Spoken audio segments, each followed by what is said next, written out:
जय भीम। नमस्कार, हम हैं रविंद्र और आप देख रहे हैं बहुजन नायक। मई 1954 में उपचुनाव हो रहा था। बाबा साहब डॉक्टर अंबेडकर भंडारा संसदीय क्षेत्र से उपचुनाव लड़ रहे थे।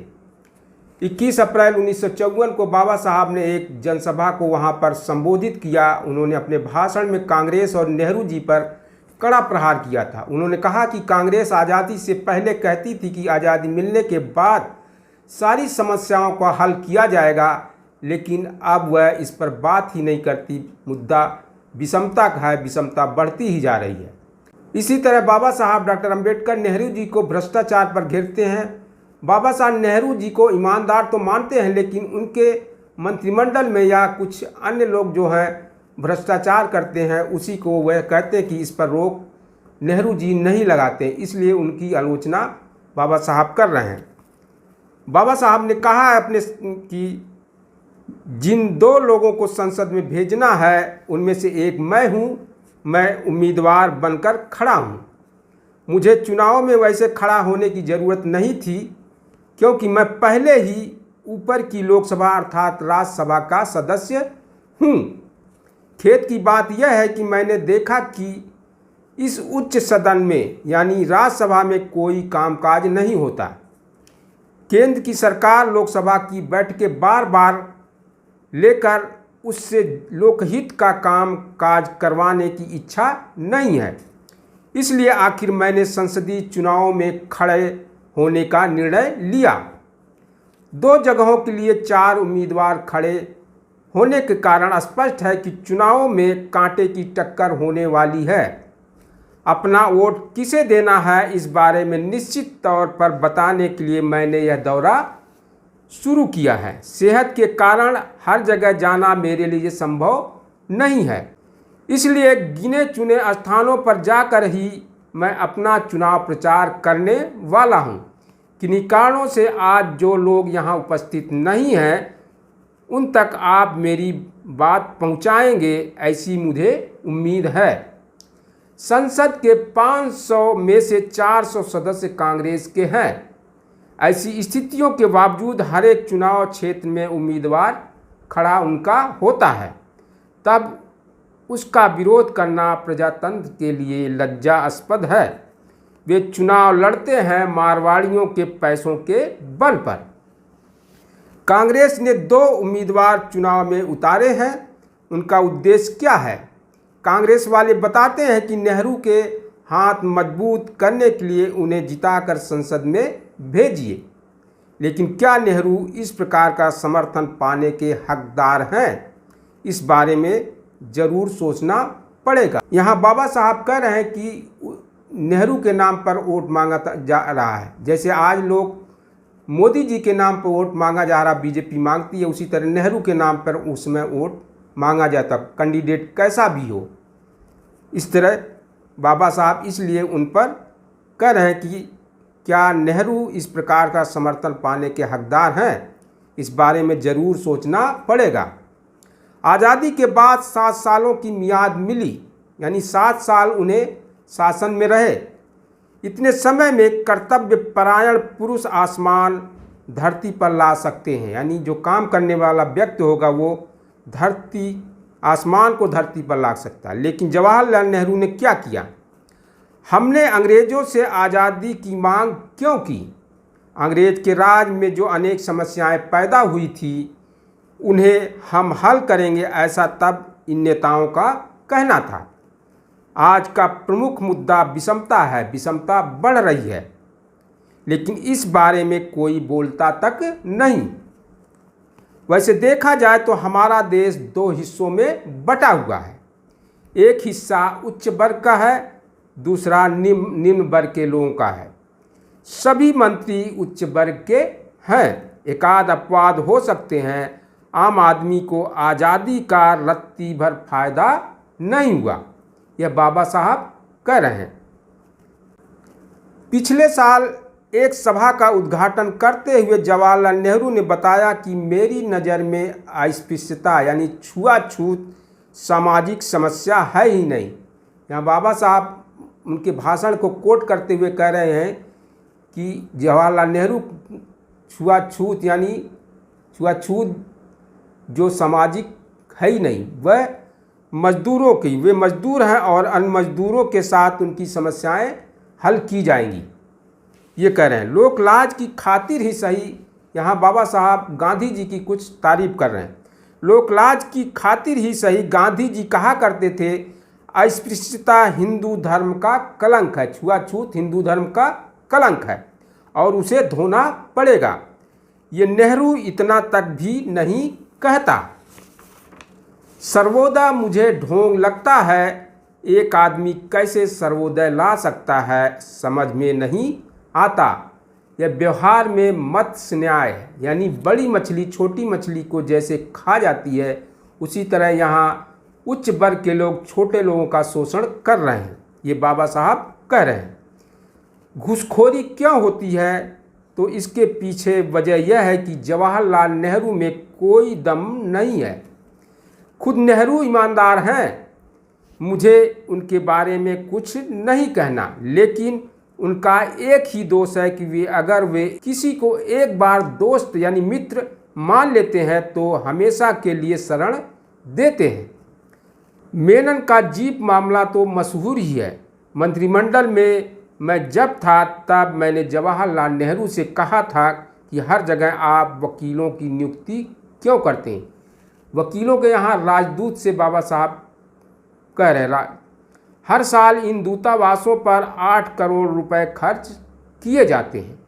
आप नहीं जानते हो तो मैं बता दूं कि अमेरिका और कनाडा की सरकारों ने मांग की है कि अपने वकीलों यानी राजदूतों को वापस बुला लो।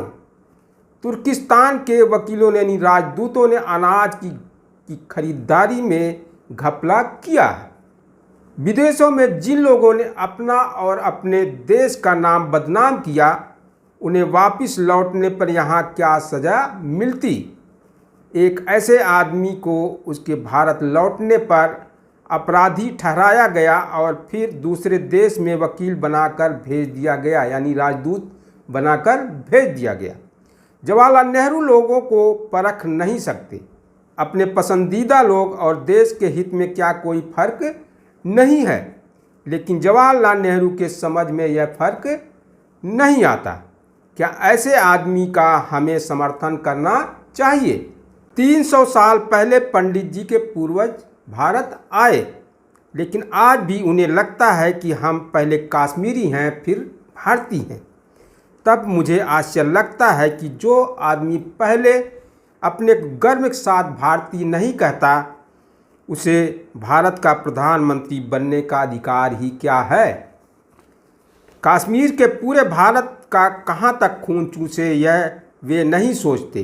कश्मीर के राजा की सालाना 9 लाख तनख्वाह है। 3 लाख रुपए ही कश्मीर की सरकार देती है।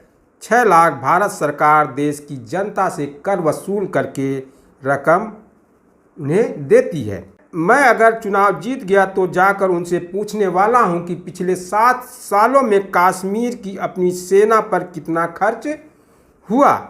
उन्होंने जानबूझकर इस बात को गुप्त रखा। मेरी राय में यह खर्च 200 करोड़ से अधिक होगा। एक तरफ भारत की जनता जब भूखों मर रही है, तब इतना पैसा वहां खर्च क्यों कर रहे हैं, तो कैसे यह विचार कभी उनके मन में नहीं आता। किसी अन्य द्वारा सुझाई गई अच्छी बात को स्वीकारने के लिए भी नेहरू तैयार नहीं है और कोई नई बात सूझे ऐसी उनकी अपनी बुद्धि नहीं है। आजकल लोग फिल्मी स्टारों के पीछे पागल होते हैं, उसी प्रकार जवाहरलाल नेहरू के पीछे पागल हुए हैं। हालांकि फिल्म के स्टार के पीछे पागल होने वाला युवक घर आकर अपनी घर में प्रेम से रहता है और सुखी होता है। नेहरू के बारे में लेकिन ऐसा नहीं होता। जो लोग उन्हें पसंद करते हुए उन्हीं से चिपके बैठे रहते हैं। महाभारत में बताया गया है कि द्रोण और भीष्म कहते हैं कि पांडव सही हैं, लेकिन ऐन लड़ाई में समय वे कौरवों की तरफ से लड़े। लोगों ने सवाल पूछे तो भीष्म ने दो टूक जवाब दिया कि अर्थस्य पुरुषो दासः। आज अमीर मारवाड़ी दिल खोलकर कांग्रेस को पैसा की मदद कर रहे हैं। इसके क्या परिणाम होंगे यह तो आप सोच सकते हैं। अर्थस्य पुरुषो दासः का सूत्र यहाँ भी लागू दिखाई पड़ता है। कांग्रेस के कितने सदस्य पार्लियामेंट में भाषण करते हैं, यह उनसे पूछिए। बोरकर अगर यहाँ होते तो मैं उनसे पूछता कि क्या आप करने वाले हैं, वह क्या कर सकते हैं, क्या वह कानून जानते हैं। भत्ते में मिलने वाली 30 रुपये पाने के लिए वे बस से जा रहे हैं, इससे आगे वे क्या जानते हैं। पार्लियामेंट के काम के लिए पूनम चंद जी कितने लायक हैं मैं नहीं जानता। कांग्रेस को लगता है कि लोगों का कांग्रेस पर विश्वास है, लेकिन हमारे नाम से किसी भी आदमी को वोट दीजिए कहना क्या विश्वासघात करना नहीं है। कांग्रेस के लोग इतने बेशरम हो गए हैं कि धिक्कार है उन कांग्रेसियों का। हम अक्सर बोर्ड पर देखते हैं कि जिनमें लिखा होता है चोरों से सावधान। मैं आपसे कहता हूं कि कांग्रेस से सावधान हो जाइए। अस्पृश्य वर्ग के मतदाताओं पर मेरा पूरा विश्वास है। आपको किसी प्रकार की घूसखोरी के शिकार नहीं होना चाहिए। अपने वोट को एक अमूल्य चीज़ मानिए। आप निम्न जात के हैं, ध्यान में रखें कि हमारे पास कोई अधिकार नहीं है। ब्राह्मणों की तरह धार्मिक सामर्थ्य भी अपने पास नहीं है, इसलिए हमारा वोट राजनीतिक क्षेत्र की हमारी एक अनमोल चीज़ है। उसे बेचिए मत। हम अल्पसंख्यक हैं, इसलिए अगर एक एक दाना चुनकर भरे तभी हमारी झोली भरेगी। जिसे मतदान का अधिकार प्राप्त है उसे अवश्य मतदान करना चाहिए, तभी मैं जीतूंगा। मैं आरक्षित जगह पर चुनाव लड़ रहा हूं। हालांकि जिन सवर्णों को लगता है कि मेरी नीतियां केवल अस्पृश्यों के हित में ना होकर देश के हित में है, वे भी मुझे अपना वोट दें।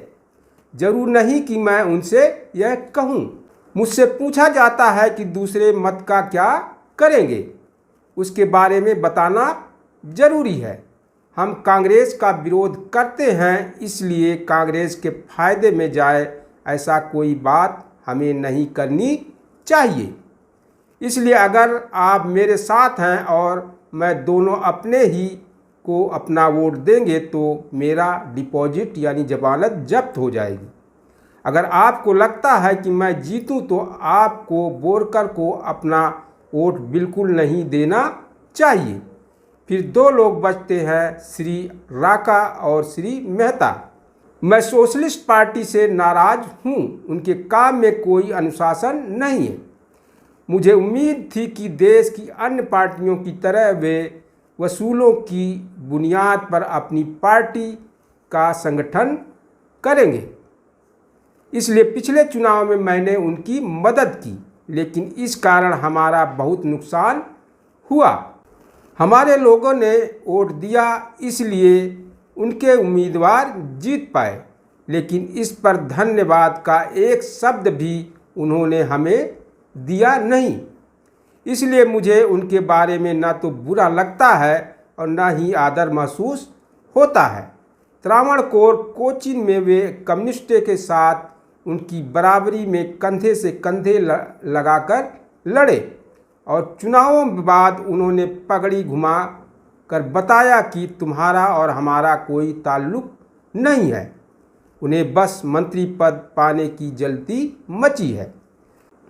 सुचेता कृपलानी ने मुझे खत लिखकर विनती की है कि अशोक का समर्थन मैं करूं।